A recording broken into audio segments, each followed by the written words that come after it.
Haleluya. Puji Tuhan. Kita akan lanjutkan pelajaran kita, pengenalan kepada Tuhan Yesus Kristus dalam kemanusiaannya.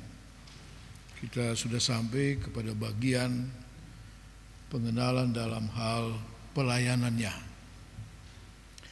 Pelayanan Yesus diawali dengan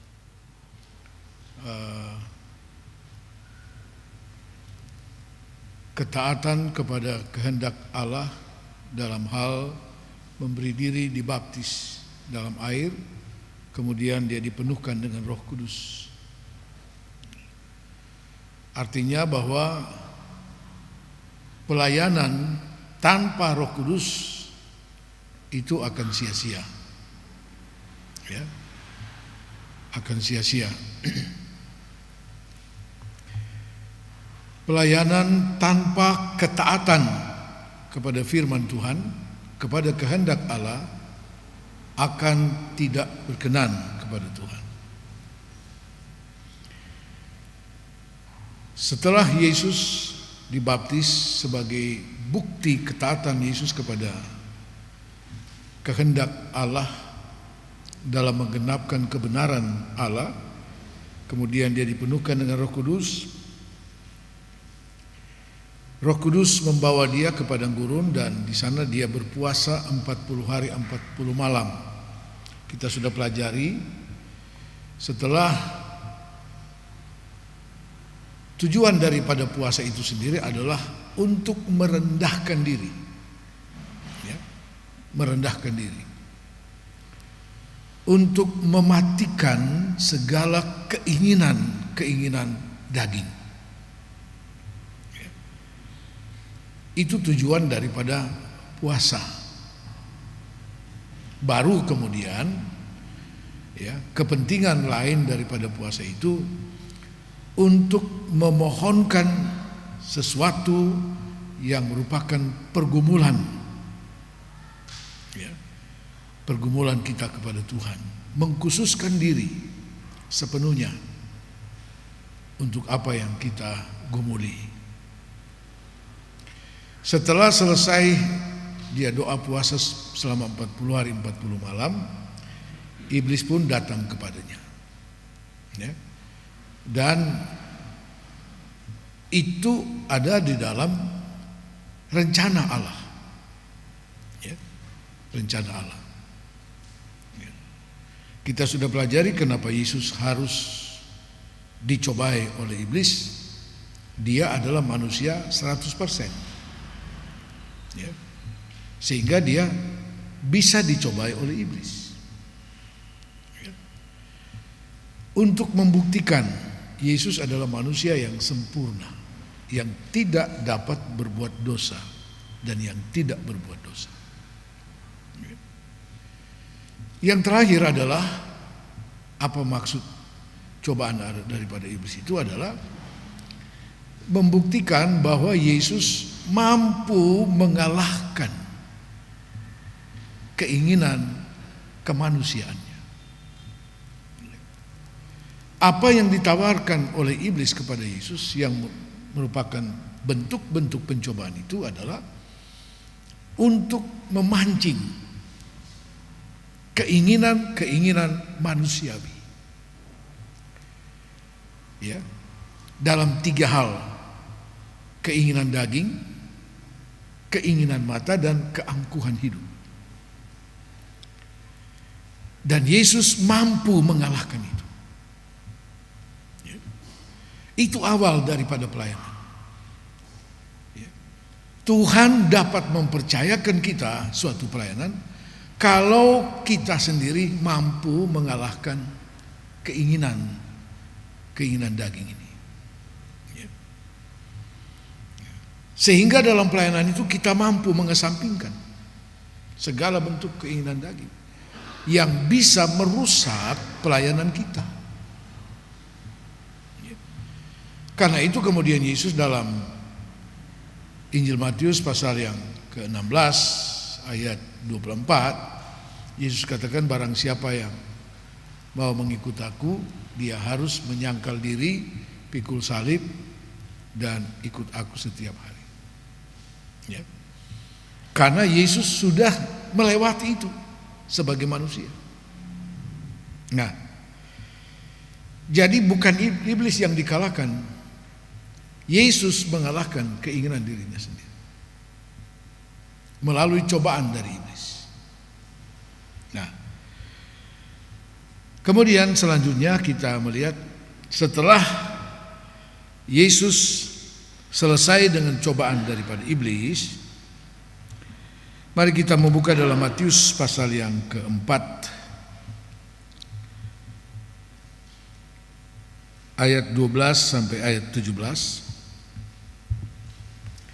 Matius 4 ayat 12 sampai 17. Tetapi waktu Yesus mendengar bahwa Yohanes telah ditangkap, menyingkirlah ia ke Galilea. Ia meninggalkan Nazaret dan diam di Kapernaum di tepi danau, di daerah Zebulon dan Naftali, supaya genaplah firman yang disampaikan oleh Nabi Yesaya. Tanah Zebulon dan tanah Naftali jalan ke laut, daerah seberang sungai Yordan, Galilea, wilayah bangsa-bangsa lain. Bangsa yang diam dalam kegelapan telah melihat terang yang besar, dan bagi mereka yang diam di negeri yang dinaungi maut telah terbit terang. Sejak waktu itulah Yesus memberitakan, bertobatlah sebab kerajaan Allah, kerajaan sorga sudah dekat. Ya. Ketika Yesus mendengar Yohanes Pembaptis sudah ditangkap oleh Herodes dan siap akan dieksekusi, dia menyingkir ke Galilea dari Nazaret. Dia menyingkir ke Galilea dan dia memulaikan pelayanannya dari sana. Kenapa harus ke sana? Kita lihat bahwa dalam hidup ini tidak ada yang jadi secara kebetulan.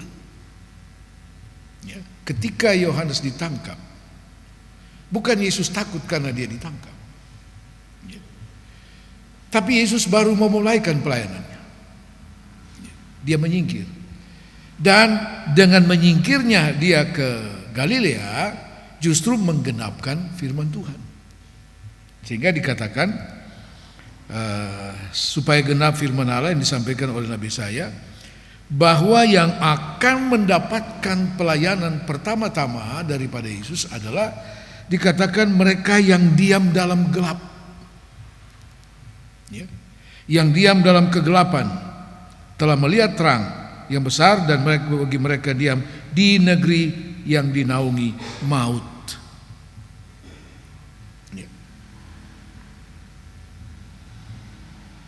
Kepada mereka yang diam dalam kegelapan, mereka itulah yang membutuhkan terang. Mereka sudah melihat terang yang ajaib, terang yang besar. Ya. Bukan seperti KKR besar yang diadakan, ya, oleh gereja-gereja itu justru menyasar orang Kristen. Ya. Menyasar orang Kristen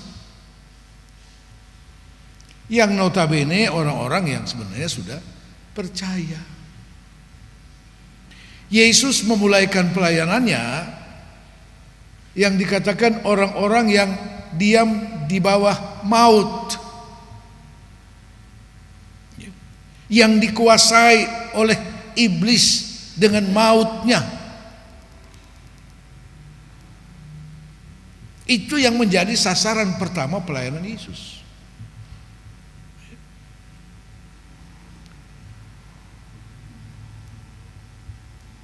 Bukan seperti gereja-gereja sekarang ini, ya,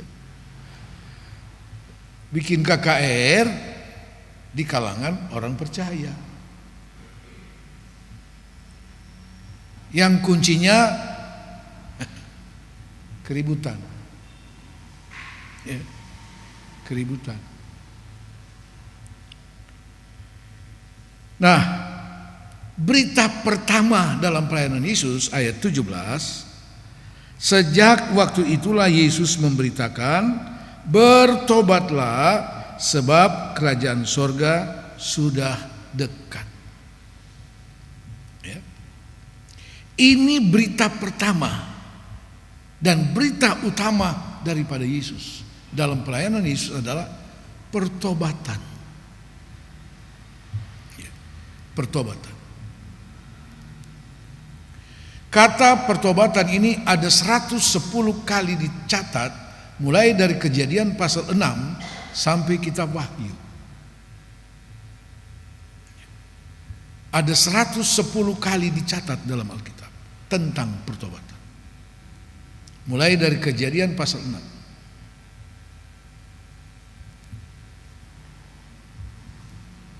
Dalam bahasa Ibrani ada 4 pengertian dari kata bertobat. Begitu juga dalam bahasa Greka, bahasa Yunani, ada 4 pengertian dari kata bertobat, yang kesimpulannya adalah pertobatan itu adalah suatu perubahan pikiran, perasaan, ya, yang menyangkut kehendak, kemauan, ya, dan tindakan. Perubahan pikiran, perasaan, dan tindakan. Perubahan pikiran, perasaan, dan tindakan terhadap apa? Terhadap dosa. Bahwa dosa itu bukan menyenangkan, mematikan. Dosa itu mematikan. Awalnya menyenangkan. Awalnya menyenangkan.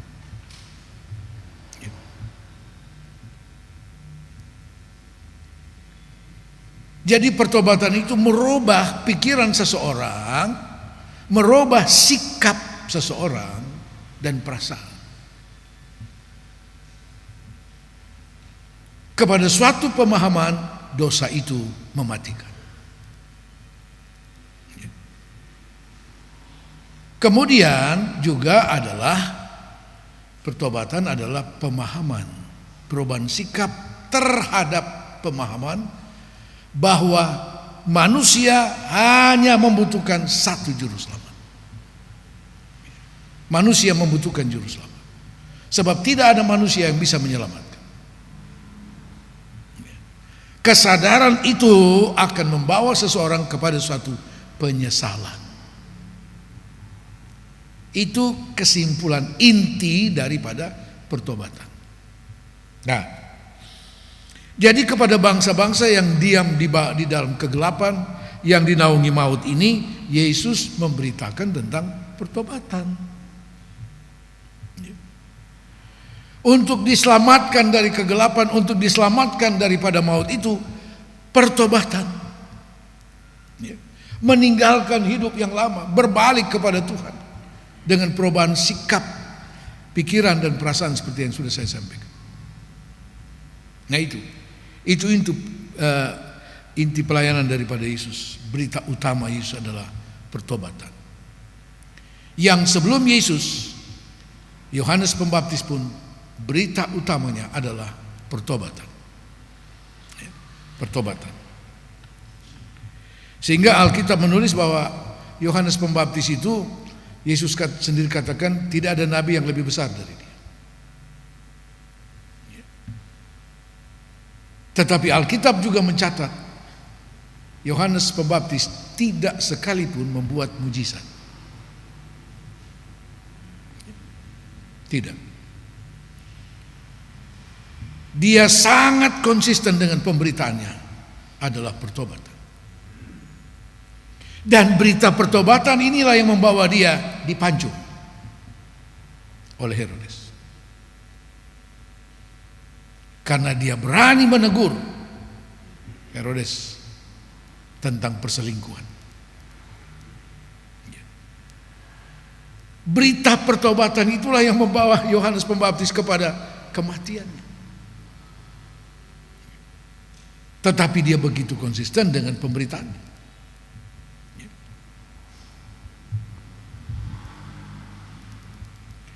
Banyak hamba-hamba Tuhan, pendeta-pendeta yang gagal dalam pelayanan itu karena apa? Tidak konsisten dengan panggilan Tuhan. Gembala, tapi begitu lihat ada penginjil-penginjil yang dipakai Tuhan, ya, saudara-saudara yang begitu terkenal, dia beralih profesi, beralih panggilan, ya. Dia juga mau jadi seperti seorang penginjil yang terkenal itu. Selesailah panggilannya. Saya selalu katakan kepada rekan-rekan hamba Tuhan, mari kita belajar menghormati, menghargai panggilan Tuhan. Menghargai panggilan Tuhan. Sebab kelima jawatan ini masing-masing punya kekhasan dalam pelayanan, semua dipakai Tuhan. Semua melayani Tuhan dan pekerjaan Tuhan.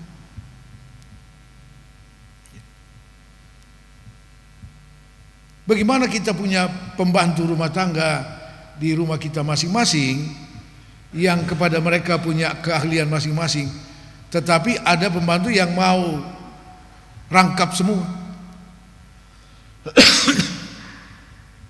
Kan tidak seperti itu. Nah, itulah seringkali kegagalan dalam pelayanan. Tidak konsisten dan tidak menghormati, tidak menghargai panggilan Tuhan. Masing-masing ada panggilan Tuhan. Yang sangat disesalkan adalah ketika ditanya seorang hamba Tuhan, kamu punya panggilan apa? Wah, saya juga tidak tahu. Ini yang bahaya. Ini yang bahaya. Dan ini yang seringkali bikin kacau dalam pelayanan. Yang dia sendiri tidak tahu panggilannya apa. Itu bahaya. Baik. Kemudian kita melihat setelah Yesus mulai dengan berita pertobatan, kita lanjut kepada ayat 23. Jadi Yesus sesungguhnya memulaikan pelayanannya di desa-desa. Coba lihat ayat 23. Yesus pun berkeliling di seluruh Galilea. Ya. Itu Galilea itu daerah di sekitar Danau Galilea. Ya. Kampung-kampung yang ada di sekitar Galilea. Di sana ada Kapernaum, ada Bethesda, Bethsaida, kemudian Gadara dan sebagainya, ada keliling itu. Nah, Yesus mengelilingi itu, daerah Galilea. Apa yang dia lakukan? Ia mengajar dalam rumah-rumah ibadat. Mengajar. Jadi pelayanan yang diprioritaskan oleh Yesus adalah mengajar. Mengajar. Pengajaran.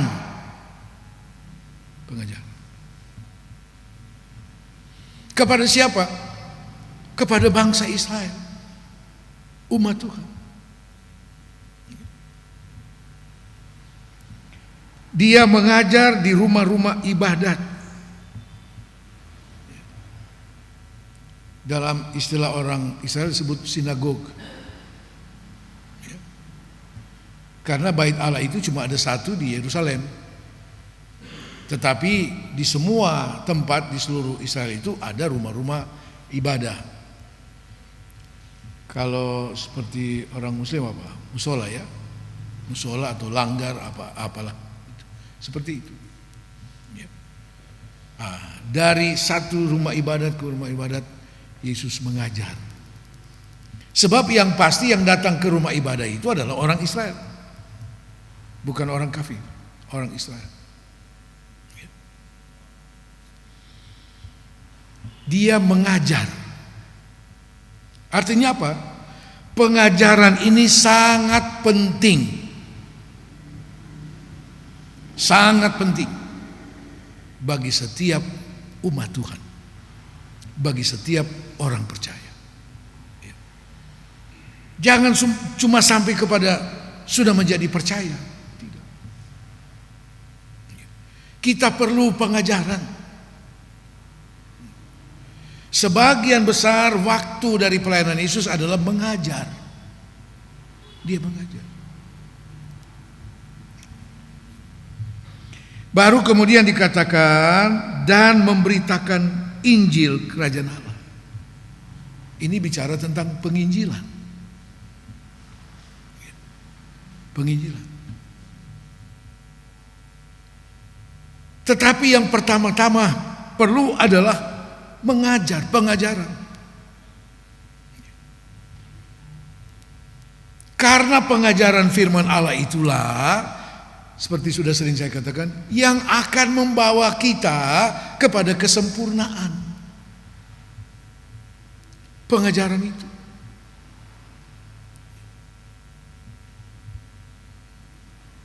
Kita diperlengkapi dengan pengajaran. Amanat agung daripada Yesus dalam Matius pasal 28 ayat 18 sampai 20, khususnya ayat 19, Yesus katakan, beritakanlah Injil. Jadikanlah sekalian bangsa muridku. Muridku. Artinya di sana ada pengajaran. Ada pengajaran. Lalu Yesus katakan, dan baptislah mereka dalam nama Bapa, Anak dan Roh Kudus, dan ajarlah mereka melakukan segala sesuatu yang sudah kuperintahkan kepadamu. Ajarlah mereka. Jadi sekali lagi pengajaran itu mutlak bagi pertumbuhan rohani jemaat, bagi pertumbuhan rohani orang-orang percaya, supaya kita menjadi kuat di dalam Tuhan. Karena dari pengajaran inilah muncul iman.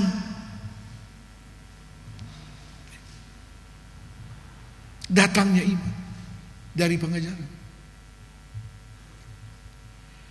Kemudian barulah yang ketiga, masih dalam ayat 23, serta melenyapkan segala penyakit dan kelemahan di antara bangsa itu.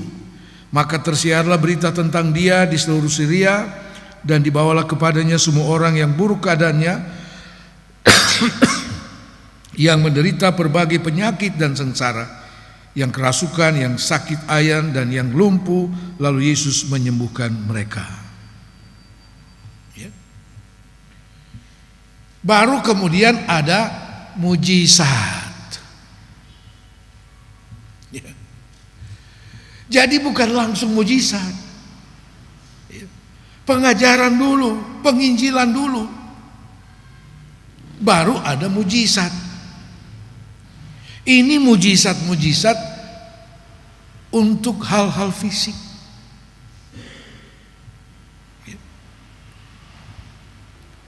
Dan setelah mujizat terjadi, ayat 25, maka orang banyak berbondong-bondong mengikuti dia.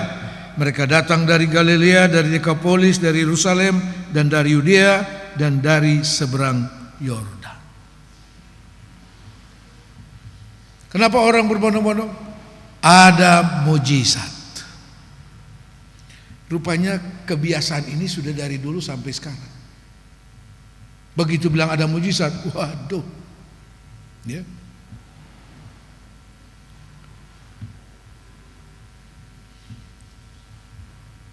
Sekali lagi, mujizat secara fisik tidak akan pernah membuat rohani kita bertumbuh. Iman kita bertumbuh. Rumusannya begini, mujizat tidak menghasilkan iman. Sebaliknya, iman menghasilkan mujizat. Dan itu prinsip yang dikatakan oleh Yesus. Jikalau engkau punya iman sebesar biji sesawi saja, engkau dapat berkata kepada gunung pindah ke laut dan dia pindah. Jelas loh. Iman mengerjakan dan menghasilkan mujizat. Lalu iman itu dari mana? Dari pengajaran firman Allah. Itu cikal bakal iman dari pengajaran firman Allah. Tapi banyak orang tidak mau pengajaran. Yang orang banyak mau itu mujizat yang cepat, hal-hal yang hanya menyangkut kepentingan jasmania ini. Sementara mujizat itu sendiri tidak membawa seseorang ke sorga. Tidak. Banyak orang bukan orang Kristen alami mujizat dalam nama Yesus sembuh. Apa mereka kemudian menjadi percaya kepada Yesus? Tidak. Tidak. Orang banyak berbondong-bondong datang. Bayangkan magnet daripada mujizat itu luar biasa, saudara. Itu terjadi di Galilea. Yang datang berbondong-bondong termasuk dari Yerusalem, dari kota besar. Rela jalan jauh ke utara sampai di Galilea karena ada mujizat. Dan rupanya tradisi itu terus sampai sekarang. Sampai sekarang.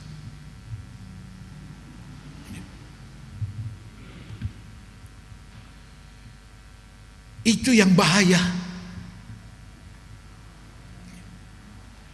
Apa lalu Yesus merasa, waduh, pelayanan saya berhasil, dan mulai diekspos. Yang hadir di Polda 35.000 orang. Katanya seperti itu.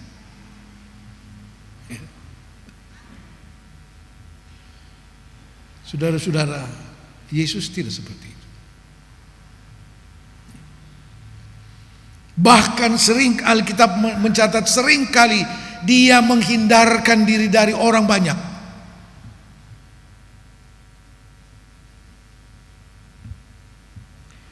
Mari kita kembali ke ayat 18. Matius 4 ayat 18 sampai 23. Dan ketika Yesus sedang berjalan menyusur danau Galilea, ia melihat dua orang bersaudara, yaitu Simon yang disebut Petrus dan Andreas saudaranya. Mereka sedang menebarkan jala di danau sebab mereka penjala ikan. Yesus berkata kepada mereka, "Mari ikutlah aku, dan kamu akan kujadikan penjala manusia." Lalu mereka pun segera meninggalkan jalannya dan mengikut dia. Dan setelah Yesus pergi dari sana, dilihatnya pula dua orang bersaudara, yaitu Yakobus, Zebedeus, Yohanes saudaranya bersama ayah mereka. Zebedeus sedang membereskan jala dalam perahu. Yesus memanggil mereka dan mereka segera meninggalkan perahu serta ayahnya lalu mengikuti dia. Sebelum Yesus lebih jauh dengan pelayanannya, dia mulai dengan memilih murid-muridnya. Dia mulai dengan memilih murid-muridnya. Artinya bahwa pelayanan itu tidak hanya dapat dilakukan seorang diri. Yesus pun perlu ada murid-murid yang akan mendampinginya dalam pelayanan. Untuk apa? Oh, Yesus bisa saja seorang diri kalau dia mau. Tetapi pelayanan itu harus berkelanjutan, harus berkesinambungan. Pelayanan itu tidak bisa hanya tergantung dari satu orang.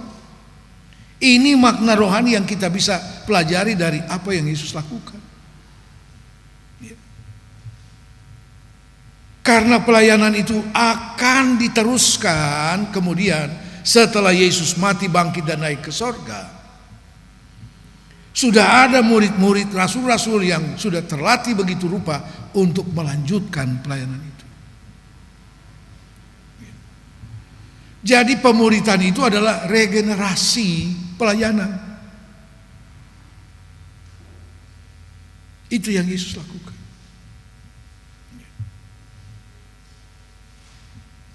Tidak bergantung hanya dari satu orang. Dan itu diajarkan Yesus kepada kita semua sebagai orang percaya.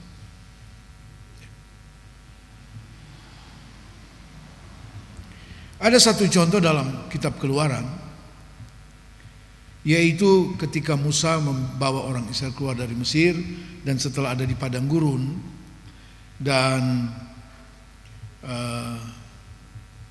kemudian di padang gurun itu, sudah bayangkan, kurang lebih 3 juta orang Israel yang keluar dari Mesir di bawah pimpinan Musa, dan dia harus mengurus persoalan mereka tiap-tiap hari. Di padang gurun itu kemudian mertua daripada Musa datang menemuinya, yaitu Jethro, imam orang Midian. Waktu dia datang menjumpai Musa di padang gurun, dia kemudian memperhatikan cara kepemimpinan dari Musa. Dalam Keluaran pasal 18, 17-18, kemudian dia menasihati Musa. Dia bilang, Musa, kalau caramu memimpin seperti ini, kau akan mati sendiri. Kau tidak akan sanggup. Bayangkan dari pagi-pagi buta sampai malam hari, itu orang Israel antri untuk menyelesaikan persoalannya, datang kepada Musa. Engkau akan sangat kelelahan, dan itu tidak baik. Kemudian Jethro memberi nasihat. Dia bilang, pilihlah dari antara orang Israel orang-orang yang bijaksana, yang setia, yang dapat dipercaya untuk diberi tanggung jawab. Memimpin 1000 orang, memimpin 500 orang, memimpin 100 orang, memimpin 50 orang. Dan percayakan kepada mereka apa yang bisa mereka lakukan. Urusan-urusan berat yang mereka tidak bisa selesaikan, itulah yang dibawa kepada. Jadi ada satu sistem kepemimpinan yang piramid, mulai dari bawah dan seterusnya. Dan Musa lakukan, dia lakukan. Ada yang kemudian membuat tafsiran tentang nasihat Jethro. Mereka bilang, dia kan imam orang kafir, orang Midian, berarti nasihatnya itu nasihat dari orang kafir. Itu hikmat yang Tuhan berikan. Kalau bicara orang kafir, itu raja orang kafir yang digerakkan dan dikuasai oleh Tuhan untuk menyuruh orang Yahuda kembali ke Yerusalem. Saudara-saudara, Tuhan katakan, itu hambaku yang aku gerakan hatinya untuk mengizinkan orang Yahuda kembali dan membekali mereka dengan segala kebutuhan. Dalam kitab Esra pasal 1 dan seterusnya. Tuhan bisa menggerakkan siapapun. Dan justru itu sistem yang berlangsung sampai sekarang. Yang justru ditiru oleh semua sistem di dunia ini.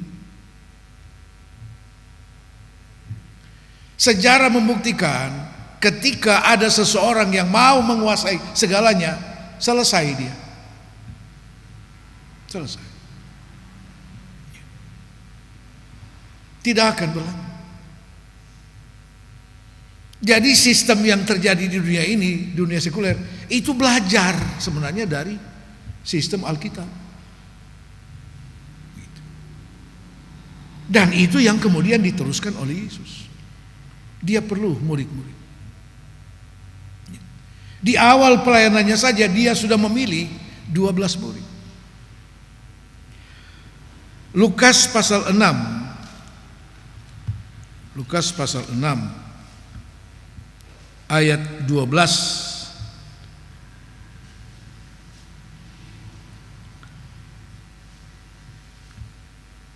sampai dengan ayat 16. Tadi dalam Matius pasal 4 kita melihat baru ada 4 orang yang diajak Yesus menjadi muridnya, ya. Nah, di sini secara lengkap 12 murid. Lukas 6 ayat 12, pada waktu itu pergilah Yesus ke bukit untuk berdoa dan semalam-malaman ia berdoa kepada Allah. Ketika hari siang ia memanggil murid-muridnya kepadanya, lalu memilih dari antara mereka 12 orang yang disebutnya rasul, yang kemudian disebut nama-nama mereka secara lengkap 12 orang, ya. Semalam-malaman dia berdoa kepada Allah untuk apa? Memilih dan menetapkan 12 murid. Dia berdoa minta petunjuk dari Bapaknya. Apa mereka inilah yang akan ditetapkan sebagai murid Tuhan. Itu sudah berdoa satu malam, memilih 12 murid, toh masih ada Yudas. Bagaimana kalau tidak berdoa? Ya. Nah, kembali kepada Matius pasal yang ke-4 tadi. Nah, kita lanjut kepada pasal 5. Matius 5 sampai Matius pasal 7 adalah pengajaran-pengajaran Yesus yang dikhususkan kepada murid-muridnya yang dipilih. Artinya apa? Yesus telah membuka dan memulaikan sekolah Alkitab. Ya. Jadi sekolah Alkitab itu Alkitabiah, saudara. Percayalah, Tuhan sangat bangga dengan jemaat Kalvari. Haleluya. Ya. Karena kita sedang melakukan satu bagian pelayanan yang pernah dimulaikan oleh Yesus, yaitu sekolah Alkitab. 3,5 tahun. 3,5 tahun. 12 murid ini, murid inti, belajar langsung dari Yesus. Dibawa dari satu tempat ke tempat lain, dari desa ke kota. Ya. Sekolah Alkitab itu Alkitabiah. Itu bagian pelayanan daripada Yesus. Sebab itu kita jemaat Kalvari harus bersyukur bahwa kita diberi kepercayaan oleh Tuhan. Ya, kita diberi kepercayaan oleh Tuhan. Tidak semua jemaat diberi kepercayaan seperti apa yang kita lakukan. Ya. Dan mulai pasal 5 Yesus mulai mengajar mereka. Sekolahnya dimulai. Ya. Pasal 5 ayat 1.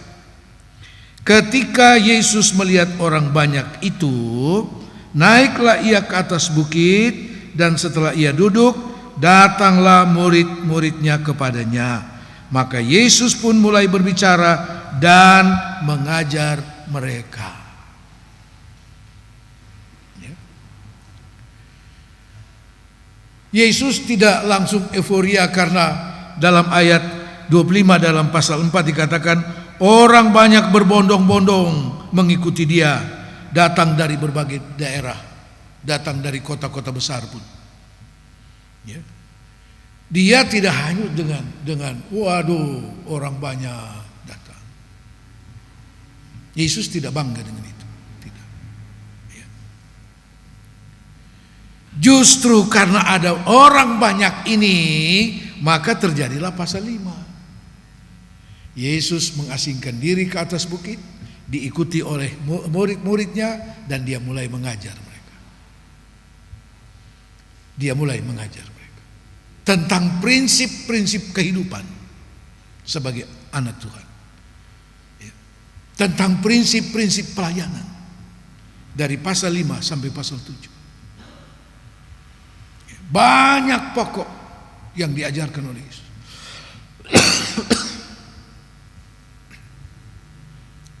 Dan ini pengajaran dalam pasal 5 sampai pasal 7 itu merupakan pembentukan mental hamba Tuhan. Ya. Di sini dalam pasal 5 tentang berbahagialah semua, ada sampai pasal yang ke-12, ya. Kemudian dalam ayat 13 mengenai garam dunia, terang dunia, ya. Fungsi daripada murid-murid akan dijadikan seperti garam dunia, seperti terang dunia, ya. Kemudian yang seterusnya, Yesus mengajarkan kepada mereka dalam hal tentang hubungan Yesus dengan hukum Taurat, ya. Mereka juga harus belajar menguasai tentang perjanjian lama. Dalam hal berdoa dalam pasal 6 mengenai berdoa, berpuasa. Dalam hal mengumpulkan harta, kekhawatiran, hal menghakimi dan seterusnya. Ini pembentukan mental karakter hamba Tuhan. Supaya nanti mereka siap melanjutkan tanggung jawab pelayanan yang akan ditinggalkan oleh Yesus. Sekarang, khusus di kalangan GPDI, sekolah Alkitab itu semakin dipermudah. Boleh online. Jadi yang mau ikut sekolah Alkitab online, biar tinggal di rumah tidak apa-apa, ya. Nanti tinggal belajar lewat pelajaran lewat online itu, guru yang mengajar lewat online, ya. Jadi tidak beda dengan orang untuk sekedar cari ilmu, ya. Sekolah Alkitab online itu tidak ada pendidikan mental dan karakter, tidak ada, ya. Tidak ada. Murid-murid yang dipilih oleh Yesus itu harus meninggalkan semua pekerjaannya, bahkan keluarganya ditinggalkan.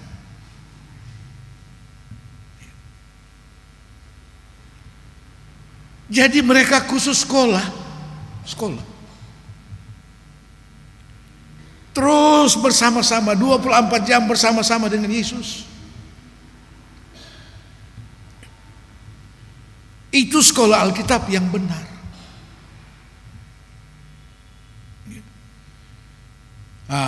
Terjadi lagi sekolah Alkitab Bali buka cabang di Sumba. Buka cabang di Sumba. Caranya mengajar bagaimana? 2 hari dalam 1 minggu, itu guru dari Bali datang mengajar 2 hari, ya, dalam 1 minggu saja. Jadi mereka yang mau ikut itu sekolah datang di tempat yang sudah ditentukan, belajar 2 hari di sana, selesai ya pulang, ya. Jadi saya tanya, itu sekolah Alkitab kira-kira berapa tahun? Karena belajar cuma 2 hari. Sementara kita punya sekolah Alkitab, belajar dari pagi sampai siang, kadang-kadang sore bahkan malam pun, ya, 9 bulan. 9 bulan. Baru bisa selesai, itu pokok-pokok pelajaran yang penting. Ya. Lah kalau 2 hari dalam 1 minggu, berapa tahun baru bisa selesai? Ini dipermudah.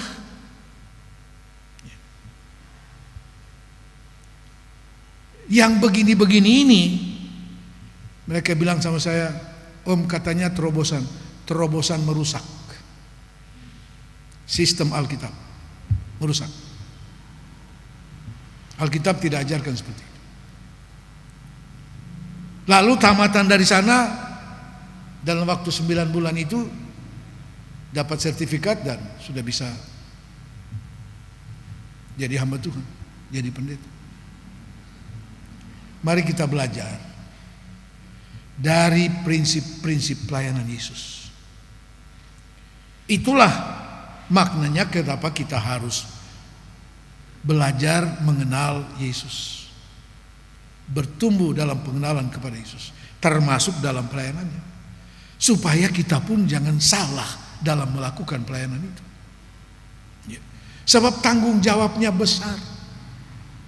Tanggung jawabnya besar.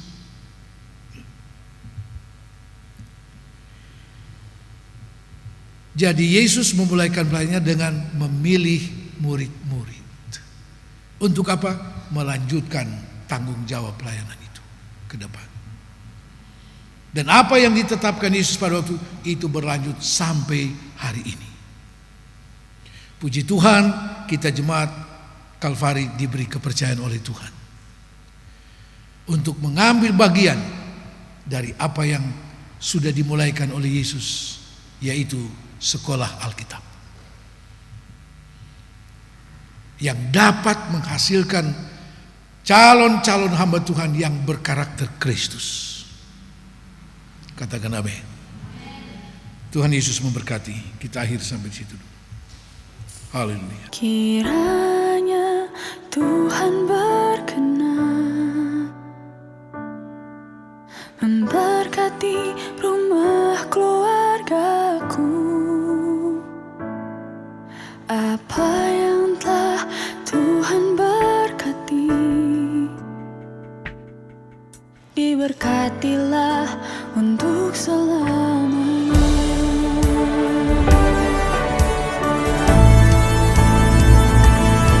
Sebab Tuhan melindungi, Tuhan menyinari dengan wajah-Nya.